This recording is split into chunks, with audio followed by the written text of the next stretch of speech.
Assalamualaikum warahmatullahi wabarakatuh. Kami dari kelompok 1 kelas 6B Prodi PAUD. Di sini kami akan mempresentasikan hasil diskusi kami, yaitu tentang jenis-jenis strategi pembelajaran anak usia dini. Sebelum lanjut ke pembahasan, terlebih dahulu saya akan menjelaskan pengertian dari strategi pembelajaran pada anak usia dini.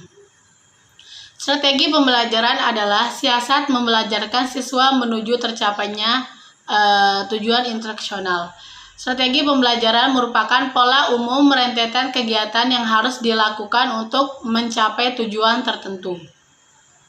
Dan adapun strategi pembelajaran pada anak usia dini selalu mengedepankan kepada aspek-aspek aktivitas bermain, bernyanyi, dan berkegiatan lainnya.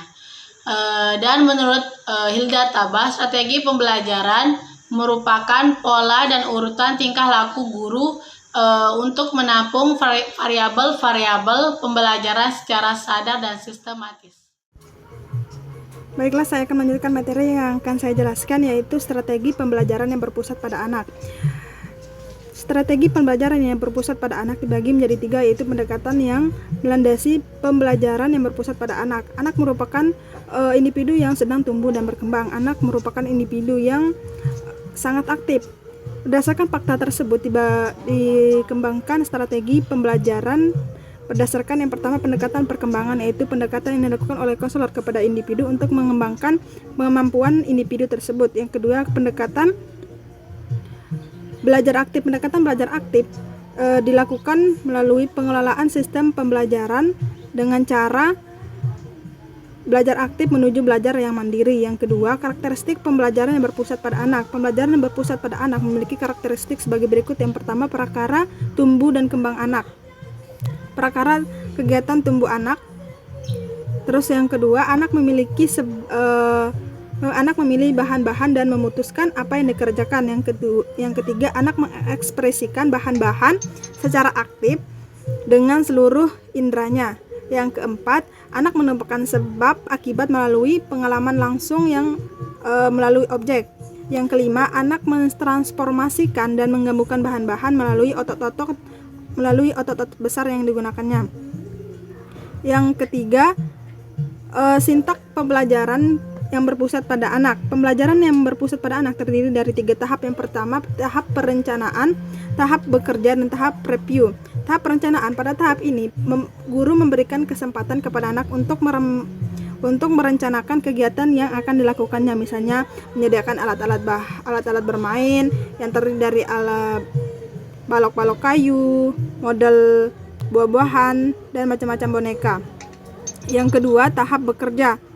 Setelah memilih kegiatan yang akan dilakukannya, anak kemudian dikelompokkan berdasarkan kegiatan yang dipilih. Pada tahap ini, anak mulai bekerja, bermain, atau memecahkan masalah sesuai dengan yang telah direncanakan sebelumnya. Yang ketiga atau yang terakhir, review atau recall. Setelah anak selesai melakukan aktivitasnya, mereka kemudian diberikan kesempatan untuk mengungkapkan pengalamannya secara langsung. Baik, saya Nurdiana. Saya akan melanjutkan penjelasan dari Saudari Wulan, yaitu yang kedua, strategi pembelajaran melalui bermain. Bermain adalah kebutuhan anak dan salah satu aktivitas yang digabungkan dengan dunia anak. Bermain dapat mengembangkan beberapa aspek anak, yaitu aspek kognitif, fisik, motorik, sama sosial. Kenapa dibilang kebutuhan anak atau aktivitas? Karena bermain itu adalah kebutuhan anak. Contoh dari sekolah, kalau tidak ada permainan atau permainan yang dibuat oleh guru, pasti anak itu akan cepat bosan, baik itu permainan di luar maupun di dalam kelas. Maka dari itu guru harus sekreatif mungkin membuat permainan untuk anak, dan guru harus kreatif mungkin memainkan permainan tersebut biar anak tidak cepat bosan di dalam kelas maupun di luar kelas. Di sini strategi pembelajaran melalui bermain, yaitu ada 3 tahap. Yang pertama, tahap pembermainan. Yang kedua, tahap bermain. Dan yang ketiga, tahap penutup. Tahap pembermainan ada 2 macam. Yang pertama, menyiapkan siswa untuk melakukan kegiatan. Dan yang kedua, menyiapkan bahan atau alat yang digunakan. Yang kedua itu tahap bermain. Tahap bermain terdiri dari 2 rangkaian. Yang pertama, siswa menuju tempat yang sudah disediakan untuk bermain. Dan yang kedua, guru membimbing anak untuk melaksanakan kegiatan tersebut. Dan setelah itu anak harus menata alat atau bahan yang sudah digunakan. Yang ketiga itu tahap penutup. Tahap penutup dari strategi pembelajaran melalui bermain itu ada 4. Yang pertama, membangkitkan minat anak tentang aspek-aspek untuk membangun sesuatu. Yang kedua, menghubungkan pengalaman bermain yang baru saja dilakukan dengan pengalaman lain. Yang ketiga, menjelaskan pentingnya membangun aspek-aspek melalui kerja kelompok. Dan yang keempat, menekankan pentingnya kerjasama. Baiklah, saya akan melanjutkan penjelasan berikutnya, yakni 3 strategi pembelajaran melalui bercerita. Mas Ito DKK mengidentifikasi ada 6 manfaat bercerita bagi anak usia dini. Yang pertama, mendengarkan cerita yang menarik dan dekat dengan lingkungannya, merupakan kegiatan yang sangat mengasihkan dan menyenangkan bagi anak. Yang kedua, guru dapat memanfaatkan kegiatan bercerita untuk menanamkan nilai positif bagi anak. Kemudian yang ketiga, kegiatan bercerita memberikan sejumlah pengetahuan sosial, nilai-nilai moral, dan keagamaan. Yang keempat, pembelajaran dengan bercerita memberikan pengalaman belajar untuk mendengar. Yang kelima, mendengarkan cerita dapat membantu anak untuk mengembangkan kemampuan kognitif, efisien, dan psikomotorik. Dan yang terakhir, membantu anak membangun bermacam-macam peran yang mungkin dipilih anak, dan bermacam-macam jasa yang ingin disumbangkan anak kepada masyarakat. Adapun strategi pembelajaran melalui bercerita terdiri dari 5 langkah. Yang pertama, menentukan tujuan dan tema cerita. Yang kedua, menentukan cerita yang dipilih. Misalnya seperti membaca langsung dari buku cerita, menggunakan gambar-gambar, menggunakan papan planil, dan lain sebagainya. Yang ketiga, menentukan bahan dan alat yang diperlukan dalam kegiatan bercerita yang sesuai dengan bentuk cerita yang dipilih. Yang keempat, menentukan rancangan penilaian kegiatan bercerita. Yang kelima, mengajukan pertanyaan yang berkaitan dengan cerita kepada anak setelah ceritanya selesai. Kemudian saya akan melanjutkan ke bagian keempat, strategi pembelajaran melalui bernyanyi. Honing dalam Mas Ito DKK menyatakan bahwa bernyanyi memiliki banyak manfaat. Yang pertama yakni bernyanyi bersifat menyenangkan bagi anak.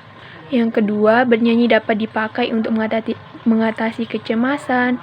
Ketiga, bernyanyi merupakan media untuk mengekspresikan perasaan. Yang keempat, bernyanyi dapat membantu membangun rasa percaya diri terhadap anak. Yang kelima, bernyanyi dapat membantu daya ingat anak. Yang keenam, bernyanyi dapat mengembangkan rasa humor. Yang ketujuh, bernyanyi dapat bernyanyi dapat mengembangkan keterampilan berpikir dan kemampuan motorik anak. Dan yang terakhir, bernyanyi dapat meningkatkan keterampilan dalam sebuah kelompok. Sekian. Akan jelaskan yaitu strategi pembelajaran terpadu. Anak adalah makhluk seutuhnya yang memiliki berbagai aspek kemampuan yang semuanya perlu dikembangkan. Berbagai kemampuan yang dimiliki oleh anak dapat berkembang jika ada stimulasi untuk hal tersebut. Dengan semua terpadu pembelajaran yang berinteraksi ke dalam semua bidang kurikulum atau bidang-bidang pengembangan. Berbagai kemampuan yang ada pada anak diharapkan dapat berkembang secara optimal. Menurut Sinjoni 2010 mengemukakan bahwa ada beberapa jenis strategi pembelajaran untuk anak usia dini atau PAUD, di antara lain sebagai berikut. Yang pertama, strategi pembelajaran terpadu. Yang kedua, strategi pembelajaran individual. Yang ketiga yaitu strategi pembelajaran kelompok. Yang keempat, strategi pembelajaran dedukatif. Dan yang kelima yaitu strategi pembelajaran indukatif. Mungkin itu aja yang dapat saya sampaikan, lebih dan kurangnya saya mohon maaf.